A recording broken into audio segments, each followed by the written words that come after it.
Ya. Alhamdulillah nahmaduhu wa nasta'inuhu wa natawakkalu alaih wa nu'minu bihi wa na'udzu bihi min syururi anfusina wa min sayyiati a'malina. May yahdihillahu fala mudilla lahu wa may yudlilhu fala hadiya lahu. Asyhadu an la ilaha illallah wahdahu la syarika lah wa asyhadu anna sayyidina Muhammadan abduhu rasuluh.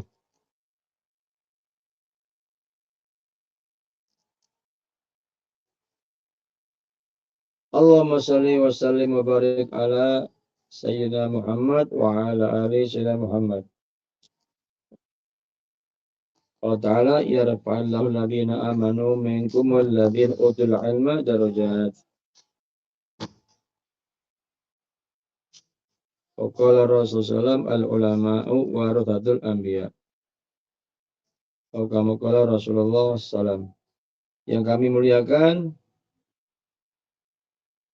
Bapak-bapak, ibu-ibu, kaum muslimin muslimat, wali calon pelajar Al-Abbas dan seluruh pelajar ya Al-Abbas di mana berada. Alhamdulillah malam ini dengan izin Allah Ta'ala kita berkumpul untuk menyampaikan beberapa info penting dan bermusyawarah. Dan juga mungkin berdiskusi tentang keberangkatan kita yang alhamdulillah sudah ada kepastian. Ya, tiketnya bisa dilihat sudah berangkat tanggal berapa dan transitnya di Dubai alhamdulillah insyaallah masih aman. Jadi kita memilih Dubai karena harga tiket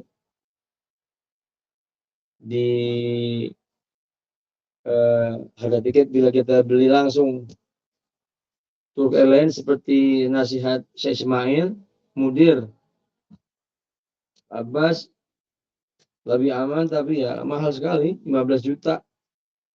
Nggak cukup, saya nggak tega. Alhamdulillah, insyaallah. Jadi insyaallah ini bila ada hal-hal yang mau ditanyakan nanti setelah paparan saya silakan bertanya, saya akan jawab semampunya. Pertama,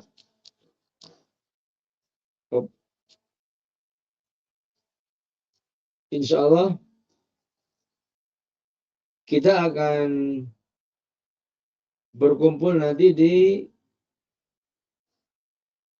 Bandara Soekarno-Hatta ya. Sebisa mungkin 3 jam sebelum keberangkatan, semua pelajar yang akan mengikuti mengantar sudah di sana supaya menghindari hal-hal yang diinginkan. Alhamdulillah. Jadi insyaallah Ta'ala kita sudah lama menunggu ini.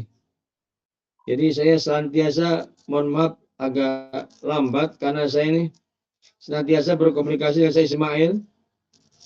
Saya berharap visa pelajar dapat.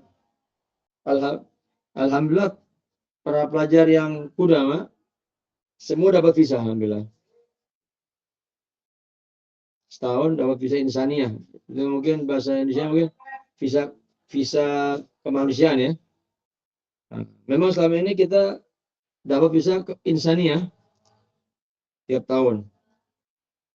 Alhamdulillah jadi saya Ismail berusaha dengan lobby-lobby melalui link-link beliau di pemerintahan, dari Kementerian Negeri, dari rekan-rekan beliau yang dekat dengan Presiden Erdogan, alhamdulillah dapat kemudahan visa untuk para pelajar. Karena memang madrasah kita ini sudah ma'ruf diketahui oleh pemerintah. Tidak ada lagi yang disembunyikan.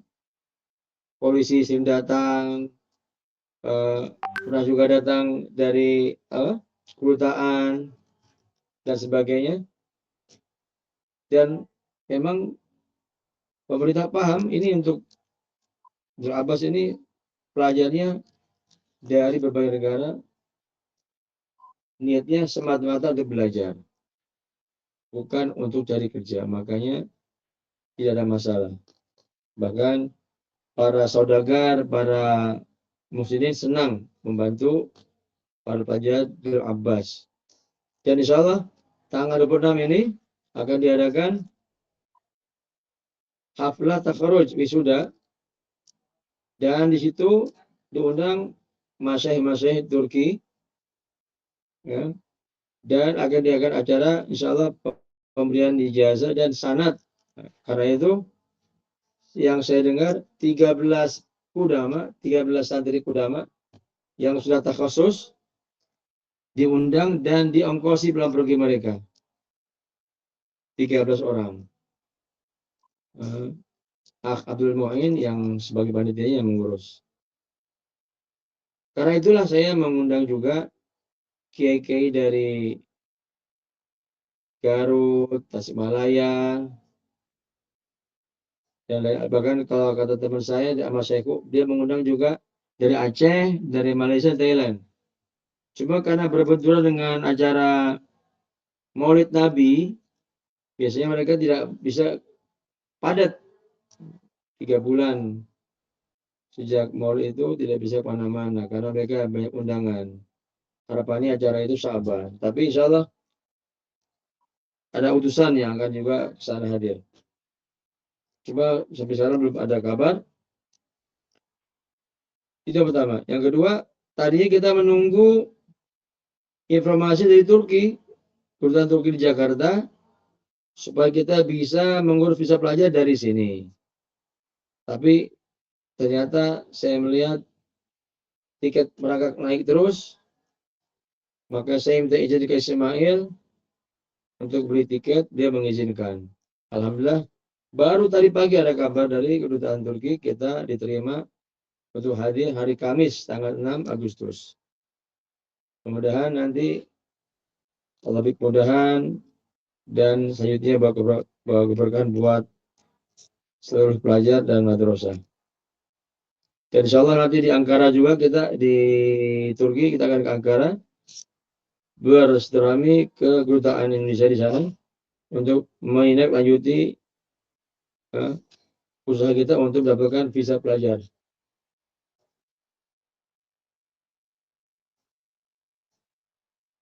Ya, coba.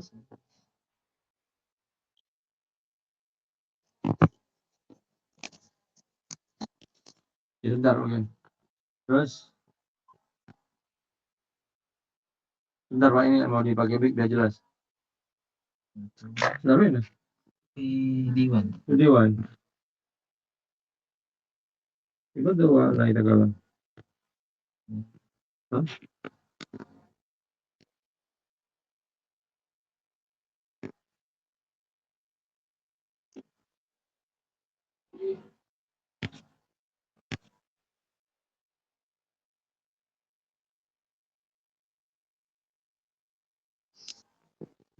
Iya. Halo, jelas? Ini jelas ya? Halo? Jelas ya. Ya, jelas ya. Lebih jelas? Ya, baik. Jadi harapan kita, usaha kita untuk melakukan visa ini, mudah-mudahan kembali normal seperti awal kita pertama kali ngirim pelajar ke Turki. Alhamdulillah untuk S1-nya sudah diakui pemerintah, cuma syaratnya harus ada bisa setahun. Dan kata saya Ismail, untuk yang dapat selesai takhasus akan dapat syahadah S1 dari Ibnu Abbas. Jadi Bapak sekalian, pelajar, yang kedua yang kami sampaikan, jadi kami itu ketika mengirimkan brosur yang 16 juta itu kurang lebih dengan pendaftaran Itu kami hitung-hitung ketika itu, mohon maaf, ketika itu kami menghitung dengan perkiraan kita nggak menyangka akan terjadi kondisi geopolitik yang memanas di tengah perang antara Iran dan Amerika dan Israel. Yang akhirnya sekarang dolar naik jadi sekitar 18.000.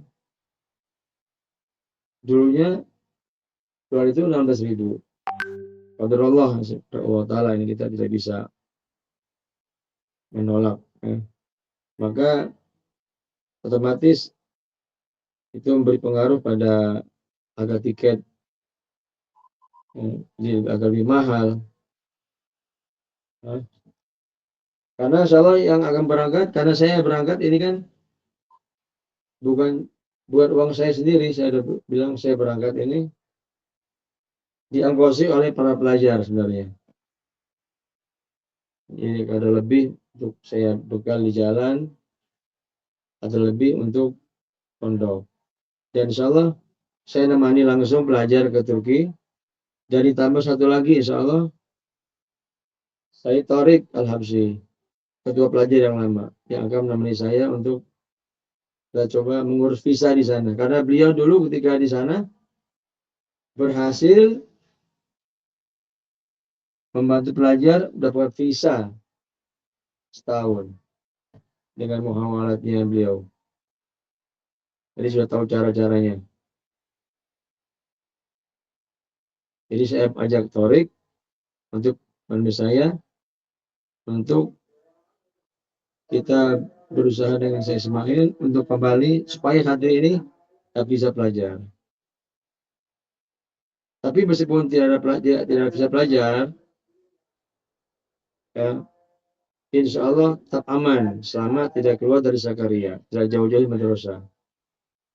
Memang itu adalah perkataan dari pihak kepolisian sendiri,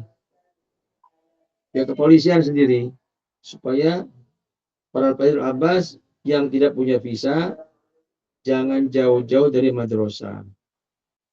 Selama tidak jauh dari madrasah, kalaupun nanti ada masalah, selama belum dia bawa ke Istanbul, insya Allah masih aman, masih bisa dilepas lagi. Dan itu sudah mujarab berkali-kali. Nah, itu kan memang selama di wilayah Zakaria, insya Allah kondisi masih terkendali. Karena pemerintahannya, jaringannya sudah mengetahui dan sudah bisa bekerja sama. Jadi insya Allah para pelajar teruskan niat. Insya Allah ini ada kesempatan mahal untuk bisa belajar di Abbas, kondisi dengan guru-guru kualitas dari dokter-dokter dari Yaman, dari Irak, dari Suriah yang mukhlisin. Masya Allah, jauh-jauh ada yang dari Rafah, perjalanan sehari, nginep di madrasah, meninggalkan keluarga 2 minggu, seminggu, baru balik lagi. Pelajar tidak perlu masak, semua sudah siap, dimasakin, fasilitas lengkap dengan standar Eropa. Maka ini kesempatan mahal sekali kalau tidak bisa manfaatkan dengan sebaik-baiknya. Karena saya pribadi sebagai alumni Azhar mengatakan kurikulum di Abbas ini dengan kondisi tinggal di asrama, guru datang, insya Allah waktu yang dimanfaatkan lebih banyak daripada ketika kami dulu studi di Azhar, yang habis waktunya di bis, di pasar, jalan, dan sebagainya. Sehingga problem ilmiahnya lebih maksimal. Makanya saya berusaha berkhidmat supaya ini santri ini keluar bisa jadi generasi yang terbaik, ulama yang terbaik. Amin, amin. Saya nggak berani mengatakan, tapi saya katakan insya Allah setelah bersungguh-sungguh, insya Allah lebih baik pada yang di Azhar, belajar di Azhar. Kenapa? Karena kami di Azhar itu kuliahnya jarang-jarang. Saya itu lebih banyak otodidak. Kayak ke pasar, banyak di bis, nunggu bis, waktu habis jalanan. Kalau di sini, insya Allah bisa murojaah, guru datang, fasilitas lengkap, nggak pikir sewa rumah, nggak pikir masak, semua tinggal asal banyak syukur. Jadi saya lihat banyak syukurnya aja. Nah, selanjutnya, karena harga tiket yang naik itu, ya, maka seperti dulu kami iklankan ada biaya tambahan. Nah, biaya tambahan ini mohon keikhlasannya daripada semua pelajar dan wali murid. Kalau keberatan ada boleh dijabri dengan saya. Nah, jadi kami telah bermusyawarah. Ya, untuk kami berdua, kemudian untuk bekal di jalan, untuk info pesantren sedikit, ya, kami minta tambahan 1,5 juta. Bukan 2,5 juta, 1,5 juta. Nah itu. Ini yang saya sampaikan kepada para wali murid dan para pelajar. Nah, ini mudah-mudahan bisa dimaklumi dan dimaklumi insya Allah. Saya kira untuk ini dari pemaparan dari saya. Nah, kalau ada yang belum jelas, ada yang bertanya, boleh saya buka apa? Sesi pertanyaan. Betul. Silakan. Assalamualaikum warahmatullahi wabarakatuh. Waalaikumsalam warahmatullahi wabarakatuh.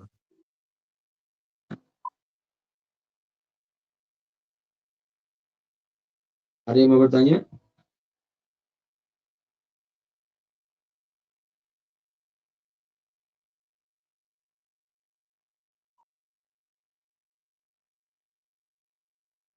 Ya, betul.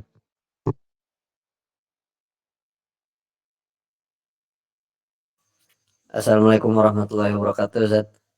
Assalamualaikum warahmatullahi wabarakatuh. Mau bertanya untuk misal kalau visanya jadi dan bisa tembus, itu untuk biaya visa tuh berapa ya, Ustaz? Mungkin bisa kita persiapkan dari sekarang. Terima kasih. Assalamualaikum warahmatullahi wabarakatuh.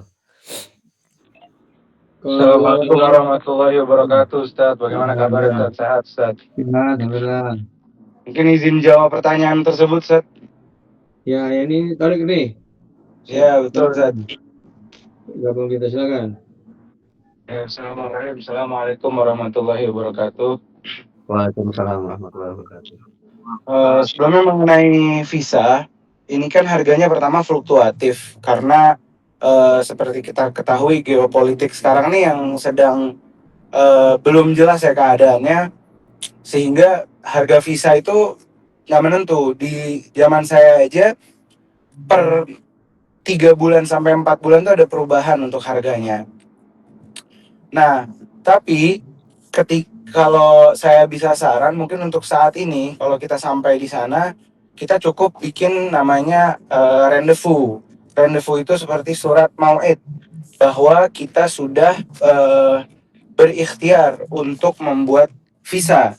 Masalah keterima ataupun tidak keterima, setidaknya udah ada surat rendezvous, itu bukti bahwasanya kita udah mengikhtiarkan visa. Nah, untuk biaya surat rendezvous itu per orang kurang lebih itu ada di $300. 200 sampai $300 ya. Mungkin untuk pastinya ketika di sana. Nah, ketika kalau memang ternyata kesempatan untuk buat visa itu ada, maka mahkamah akan memberikan kita kabar, oh ini bisa nih dibikin izin tinggal. Nah, untuk buat izin tinggal itu mengikuti keadaan di sana. Kalau di zaman saya kemarin, untuk visa itu 1 tahun kurang lebih itu ada di 11.000 lira atau 6 juta rupiah lah kurang lebih. Di luar dari berkas-berkas ya, karena kita harus menyiapkan dari noter, alamat, habis itu juga bukti pembayaran PAM rumah, kayak gitu-gitu. Itu juga menyesuaikan harga di sana. Mungkin untuk saat ini saran saya ketika sampai di sana cukup bikin surat rendezvous atau surat mau'id bahwa kita sudah berikhtiar untuk buat visa. Tapi kalau memang tidak memungkinkan untuk bikin visa, lebih baik sabar dulu aja, nggak apa-apa. Pasti nanti ada momentumnya di saat visa itu mudah untuk dibuat. Nah, di situ baru kita masuk untuk bikin visa. Nanti kita bisa namanya bayar denda atau hapus record bahwa kita pernah overstay. Dan itu insya Allah pasti akan dipermudah. Apalagi saya dengar sekarang beberapa teman-temanku Dama udah ada yang dapat izin tinggal insani. Nah, izin tinggal insan ini bikinnya lebih mudah lagi, lebih gampang lagi, dan biayanya juga lebih murah. Jadi, untuk amannya, mungkin setiap orang boleh pegang 10 juta rupiah. Tapi, untuk bicara kapan bisa buatnya, ya kita mengikuti keadaan di Turki, begitu. Nah, sekiranya kurang lebih jawabannya seperti itu. Kira-kira dimengerti atau enggak? Atau ada yang mau ditanyakan? Oh ya, kita merhaba, Bib. Kalau segitu sih, maksudnya kan istilahnya kita tahu nih, misal ada kesempatan atau apa yang perlu di kayak rendezvous tadi kan, akhirnya kita sudah tahu, oh sekian gitu, gitu aja sih. Ya mungkin boleh setiap orang disiapkan bawa bekal ya 10 juta rupiah. In case kalau misalkan memang ada kesempatan untuk bikin visa, kalian udah megang uang untuk digunakan untuk buat visa atau izin tinggal seperti itu. Kalau saya sendiri waktu tahun pertama ke sana saya sama sekali nggak megang izin tinggal. Karena memang di saat itu untuk buat izin tinggal sangat amat susah dan kesempatannya kecil. Beberapa teman-teman ada yang tetap berusaha mau bikin. Saya udah bilang ini nggak bisa, daripada dipaksain nanti uang hilang izin tinggal nggak keluar kita resiko. Lebih baik ya udah kita di asrama aja, jalanin dulu. Nanti kalau memang udah ada hilalnya dan asal dari kemudahan, yang penting kita udah bilang ke coach bahwa kita ikhtiar untuk bikin izin tinggal. Dan Dar Abbas sendiri sebenarnya tidak melepas kita begitu aja. Di saat ada kemudahan pasti mereka akan follow up dan memberikan kita kesempatan untuk buat izin tinggal seperti itu. Nah, mungkin per orang bolehlah disiapkan semampunya, tapi minimal 5 sampai 10 juta itu adalah di pegangannya masing-masing. Kalau memang anaknya belum bisa menjaga uang, mungkin orang tuanya udah mempersiapkan lah, sehingga ketika harinya tiba bisa untuk buat visa, nah kalian bisa langsung masuk seperti itu kurang lebih. Marhaba, marhaba. Insya Izin Allah. bertanya Habib. Ya, Fadal. Iya. Habib mau tanya, ingin tahu pengalaman orang yang kena deportasi itu bagaimana, Habib, menghadapinya? Dan proses apa yang dilewati orang yang misalkan ya qadarullah bisa aja siapapun bisa kena deportasi ya, Habib. Nah, Oke. itu biasanya seperti apa prosesnya, Habib? Baik, pertama perlu diketahui bahwasanya kita itu bukan perilaku kriminal di sana ya. Kita cuma overstay, sehingga kalau memang in case kita kena yang namanya sidak atau apa namanya pemeriksaan, terus kita ditahan, itu ada dua kemungkinan. Pertama, kemungkinan kita bisa dilepas lagi dan dikembalikan ke asrama, atau case yang paling buruk adalah kita dipulangkan. Nah, kalaupun dipulangkan nanti dapat pilihan apakah kita ingin bayar denda atau dapat yang namanya ban, bukan deport, di ban. Kalau deport mungkin red line kita nggak bisa balik lagi, tapi kalau di ban itu ada durasinya. Biasanya tuh 3 bulan nggak boleh masuk ke Turki dan kita harus pulang. Nanti dikasih pilihan apakah bisa beli tiket sendiri atau ambil antrian sampai bisa dapat tiket dari negara, tapi itu agak lama waktunya dan rata-rata sebagian anak-anak kalau ada yang kena kasus seperti itu ya mereka pilih untuk bagaimana bisa pulang. Kalaupun sekarang kita bicara bukan ketangkap tapi kita mau pulang sedangkan kita nggak punya izin tinggal dan udah overstay, itu mudah. Ketika kita sampai di bandara kita cukup ke ada bagian namanya Goch Idare itu di ujung dari loket di terminal. Itu tinggal datang aja, habis itu kita kasih paspor kita, nanti kedetek berapa lama kita overstay, nanti keluar dendanya berapa, kita dikasih pilihan apakah mau bayar atau dikasih ban atau bukan blacklist, di ban sehingga tidak boleh masuk ke negara Turki selama durasi yang ditentukan. Biasanya ban itu tergantung masa dari overstay kita. Kalau misalkan overstay kita masih belum sampai 1 tahun, biasanya bandnya tuh 3 bulan. Tapi kalau udah lebih dari 1 tahun, paling lama di band tuh 1 tahun. Kurang lebih seperti itu jawabannya. Kira-kira dimengerti atau enggak? Ya, baik Bib.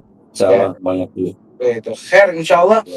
So selama anaknya nggak suka yang kelayapan banget, aman-aman aja. Insyaallah aman-aman aja. Saya sendiri waktu 1 tahun pertama tuh benar-benar nggak ada izin tinggal, tapi alhamdulillah baik-baik aja.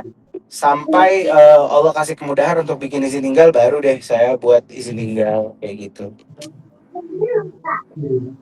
Tapi izin Bib, kalau misalkan hanya main-main sekitar Serdivan aja, insya Allah masih aman-aman aja Bib. Aman, aman, aman, aman. Iya, iya. Iwan ke Charse, yang penting jadi gini, nanti sesampainya di Turki, saya bakal kasih arahan nih ke kalian. Kira-kira tempat-tempat apa yang jangan kalian datengin. Kalaupun kalian mau datang, lewat mana dan seperti apa. Tapi insya Allah kakak kelas di sana udah banyak yang ngerti soal itu. Pasti kalian bisa dapat arahan dan juga caranya lah supaya lebih aman lagi. Cuman selama masih di Sakarya, khususnya masih di Serdiwan, itu aman banget insya Allah. Sebaiknya kalau keluar-keluar itu bagusnya sama orang tempatan apa gimana Bib? Enggak, sendiri juga nggak apa-apa. Iya. Yang penting gini, pertama jangan mencurigakan gitu, jangan merasa kita nggak punya izin tinggal. Pede aja kita tuh punya izin tinggal dan harus yakin, jangan ketakutan. Kalau emang lihat polisi atau apa ya udah biasa aja. Insya Allah aman-aman aja gitu.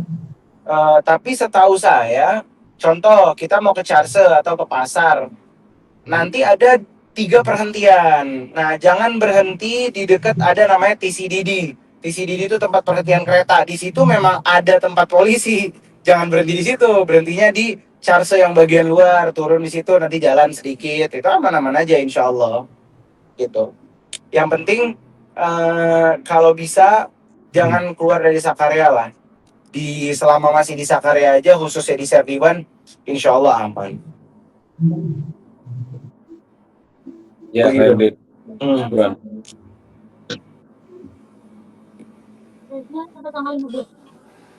Cukup ya, sekiranya ada yang mau ditanyakan lagi nggak? Ya, memang itu yang jadi masalah santri ditangkap itu satu, kemarin ditangkap karena dia kerja. Nah itu ya kasus juga itu. Kalau kerja ya sudah nggak bisa ditolong. Tapi kalau ditangkap karena jalan-jalan, beberapa santri alhamdulillah sempat ketahuan dosa bisa diselamatkan.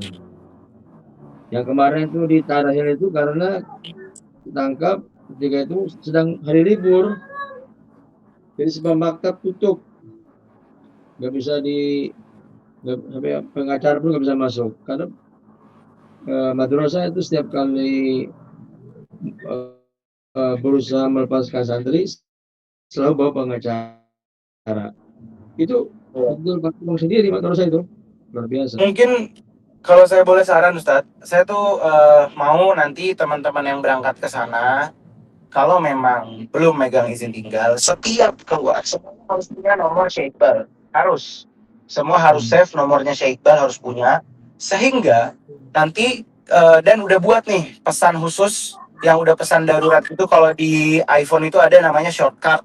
Itu jadi kalau memang ada apa-apa, kalian bisa langsung message ke beliau, setidaknya beliau itu tahu bahwa kita dalam keadaan misalkan dicek polisi atau apa.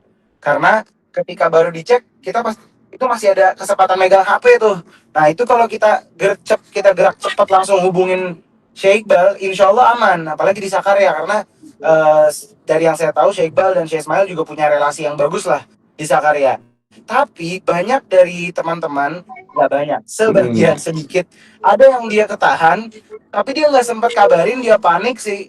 Di awal tuh dia nggak ngehubungin siapa-siapa, sampai akhirnya HP-nya ditahan, akhirnya nggak ada kabar bahwa dia ketangkap.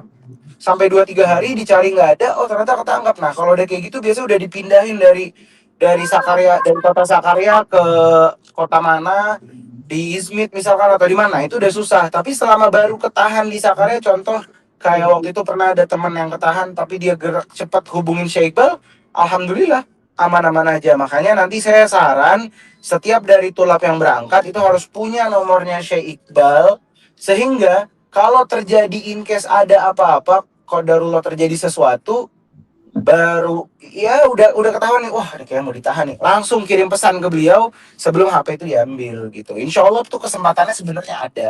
Nah itu sih paling kehati-hatian saja. Cuman jangan takut, jangan juga jadi mikir wah ini mengerikan. Enggak, sebenarnya aman-aman aja. Itu cuma kehati-hatian kita aja supaya kalau memang terjadi sesuatu yang tidak diinginkan, kita tahu solusinya seperti apa gitu. Afwan Bib, apa dari Alabas dikasih ID card atau kartu pelajar ya? Enggak, kita nggak dikasih ID card. Kita nggak dikasih ID card. Oh, baik. Apa namanya? Ya udah nggak dikasih apa-apa. Cuman apa namanya? Ya pakai saran saya tadi kayak tadi kan. Begitu. Bukan cuma nomor sekbat, semua nomor musyrif kayak Anfal, hatta saya Ismail aslinya. Kalau saya Ya. aktif, nah itu. Tapi aman saya sih. Karena gini, yang jadi masalah itu santri suka mau jalan-jalan, itu mau jalan-jalan, itu yang masalah. Kalau kami kan, kalau saya pengalaman saya dulu di Darul Musafa Tarim itu nggak bisa jalan-jalan, emang belajar 4 tahun dikurung di gedung, cuma keluar malam hari Jumat ya, untuk Jumatan atau ziarah Zambal pasar, nggak ada yang jalan emang. Itu sabar itu, cuma karena emang Turki ini negeri Eropa, jadi banyak wisata, jadi orang kaya itu selalu terpancing ingin jalan-jalan. Nah, makanya nanti ketika sampai di sana, visa masih ada, nanti biasa diatur itu santri jalan-jalan dulu ke Turki kemana, biar tahu, nggak penasaran, biar fokus belajar. Itu diantara, karena nanti tiap masih ada nggak tuh trik saya sebenarnya ngajak santri jalan-jalan dengan madrasah liburan. Di madrasah itu sebenarnya ada selalu, rihlah itu selalu ada Ustadz. Setiap habis ujian, kadang 2 bulan sekali, 3 bulan sekali itu rihlah pasti ada. Kita piknik, jalan-jalan. Cuma ya saya mengerti lah, mungkin dari teman-teman baru sampai Turki pasti pengen banget yang namanya explore Turki kayak gimana. Makanya nanti ketika sampai di sana, nah insya Allah ntar kita coba atur waktu gimana ketika sampai, kita cari kesempatan kita bisa keliling lah, setidaknya ke Istanbul, kita keliling tempat-tempat wisata di sana. Jadi kita udah tahu gambarannya. Jadi pas nanti balik ke asrama udah bisa fokus belajar sampai nanti Allah kasih kemudahan buat bikin izin tinggal gitu.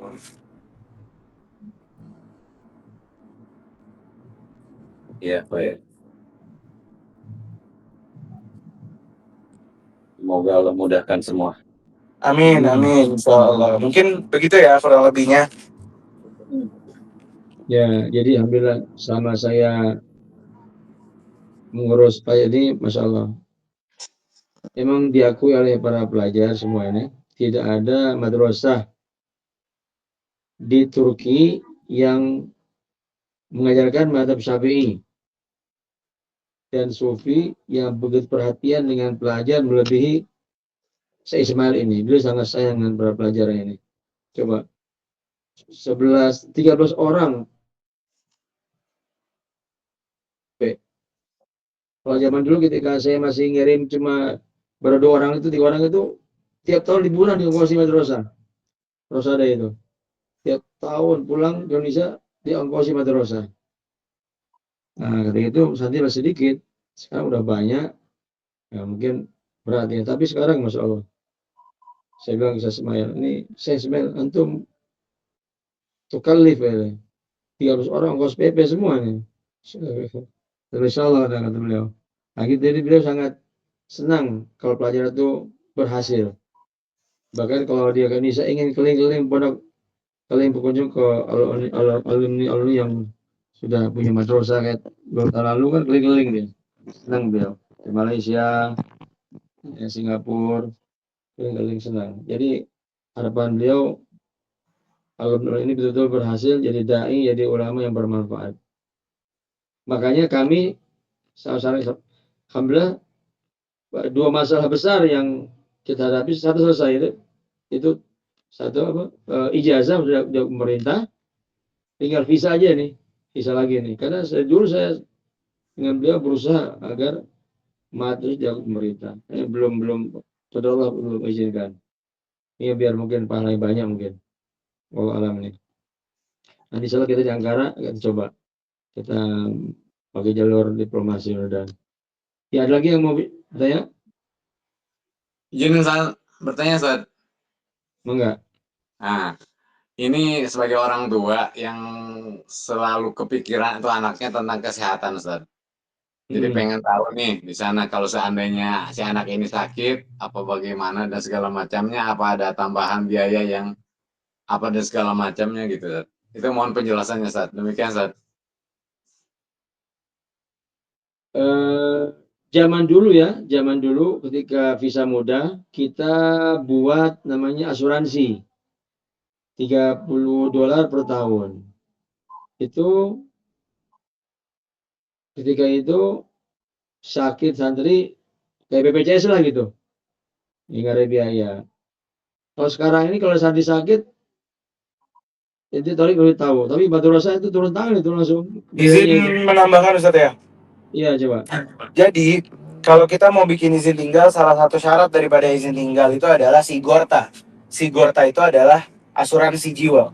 Nah, kalau misalkan asuransi kesehatan, mohon maaf.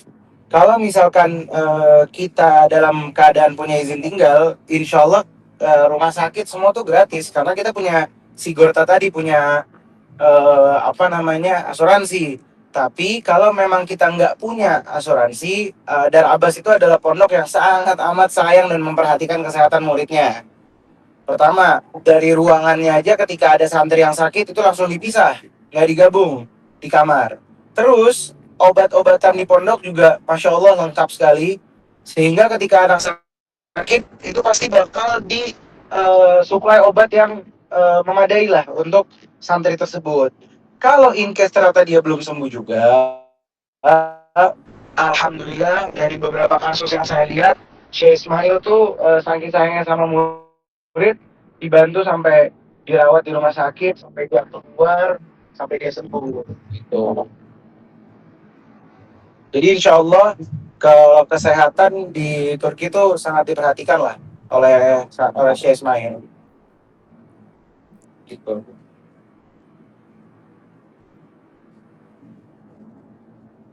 Terjawab ya kurang lebih ya jawabannya? Iya. Ya. Sampai dia berapa tuh? Puluhan juta itu ada itu. Orang mana tuh yang dirawat puluhan juta tuh? Siapa Ricky tuh? Ustadz, Ricky. Itu Ricky sampai Masya Allah lah, saya lihat sendiri itu gimana dirawatnya sama pondok beliau. Sudah dirawat, ngomel lagi ke Madrasah. Bersyukur. Allah Akbar. Insya Allah sih kalau kesehatan pasti diperhatikan lah sama madrasah gitu.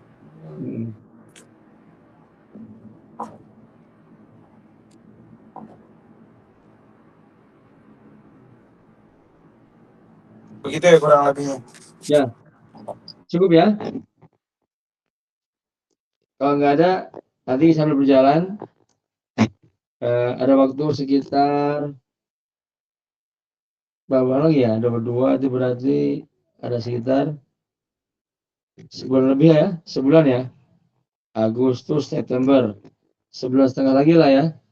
Ya itu mohon para pelajar, para murid memperhatikan kapasitas bahasa Arabnya, Quran dan santri. Tapi supaya nanti di sana mereka kelasnya lebih tinggi gitu. Jangan karena jeda 2 bulan lama ini akhirnya mereka nggak belajar, nggak merojak Quran. Begitu ke sana, doa bahasa Arabnya. Kalau saran saya, mending ke pondok aja, atau ikut kursus gitu. Kalau ke sini juga boleh, supaya mereka ketika ke sana tidak hilang bahasa Arabnya, tidak hilang hafalannya. Itu saran saya. Jangan jaga kesehatan ya. Saya kira itu nanti insya Allah kita ketemu nanti di bandara insya Allah. Mudah-mudahan aman dan tidak ada halangan. Doakan kami ke Kamis ini mudah-mudahan bisa membantu untuk menyelesaikan visa juga. Nanti ke Ankara juga. Alhamdulillah kita ikhtiar. Semoga Allah Ta'ala memandang dan memudahkan. Karena alhamdulillah masalah satu persatu selesai meskipun lambat. Ya. Saya kira itu ya, tadi ya. Cukup ya? Siap Ustaz, hadir insyaallah Ustaz. Cukup. Nanti setelah ini kita cukupkan dulu. Setelah ini kita berdoa, siapkan mental dan batin, luruskan niat. Insyaallah kabar yang terakhir untuk santri yang masih lama bahasa Arabnya, tapi sudah punya ijazah SMA, dan ingin dapat S1, kami kerjasama dengan Sekolah Tinggi At-Taqwa Bandung dan Sekolah Tinggi Asyifa. Kalau Asyifa ini ijazah tua bisa diusahakan setahun. Ijazah tua bisa setahun, sehingga dia kayak di Torik ini sudah S1 nih, sama S2 sekarang di Jakarta. Dan At-Taqwa. Apa setahun mengurusnya. Tapi kalau yang masih usia muda, ini Asyifa lebih murah. Cuma sekitar 7 juta selama 4 tahun bercicil. Ini selama 4 tahun di sana, belajar sungguh-sungguh, insya Allah pulang S1, tinggal berskripsi. Nah, itu nanti. Afwan Kiai. Ya. Anak kami kan ijazah paket C-nya 2027 Kiai. Bagaimana kalau seperti itu ya? Bisa. Oh bisa ya? 27. Oh, tahun depan. Iya. Oh, bisa. Daftar depan. Bisa. Jadi udah daftar, tapi katanya karena udah lewat dari ujian yang 2026, jadi jadinya harus 2027 karena harus ikut ujian online di 2027 juga. Tapi insya Allah pasti keluar 2027. Iya, bisa. Daftar tahun depan aja berarti. Ya. Tunggu ijazah keluar. Tunggu ijazah keluar. Minimal surat keterangan lulus. Nanti kita daftar. Insya Allah kita akan, kalau nggak ada halangan, doakan rektornya Asyifa mau kita ajak ke Turki. Mudah-mudahan beliau bersedia, sehingga nanti kita amin buat MOU dengan, dan juga alhamdulillah santri kita yang di Abbas yang tidak dapat menyelesaikan belum dapat menyelesaikan program takhasus, dia ingin ke Gontor ngambil semester akhir karena ingin dapat tarbiyah Gontor. Saya bilang kalau mau yang ini aja, yang murah aja nih, nggak, saya ingin tahu Gontor karena saya ingin dapat pengalaman ya. Saya udah didaftar di sana. Saya ketemu dengan wakil rektornya dan komunikasi dengan rektor juga, diterima alhamdulillah. Bahkan sebenarnya wakil rektor di kota itu Yunida mengajarkan S2 aja langsung. Tapi sulitnya kita itu kan harus dapat setahun itu. Pada setahun baru bisa dapat S1 dan syaratnya ada surat takasus dari Syekh Ismail, ijazah takasus, dan ada ijazah setahun. Maka kita usahakan mudah-mudahan ini kita bisa dapat ijazah setahun ini. Amin. Sekian ya. Ini ada apa boleh japri nanti. Lagi yang keberatan kita tambah nanti boleh japri dengan saya atau dengan bendahara. Saya kira gitu. Walaupun makana swabillah pemakana fakta pamini. Assalamualaikum warahmatullahi wabarakatuh. Waalaikumsalam. Waalaikumsalam warahmatullahi